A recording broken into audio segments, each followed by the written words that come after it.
Indoor-outdoor carpet is a great way to add comfort and style to decks, patios, three-season rooms, and more.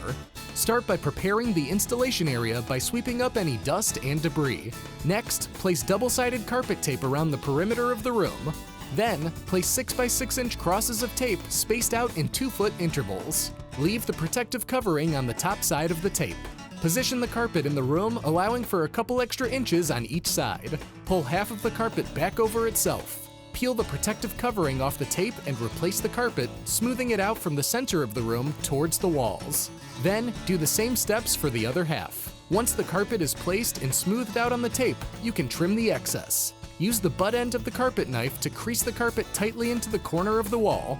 Then, use the knife to trim the carpet flush with the wall. To finish, walk along the perimeter of the room to fasten the carpet to the carpet tape. You're all set. Reinstall your molding and enjoy your new carpet.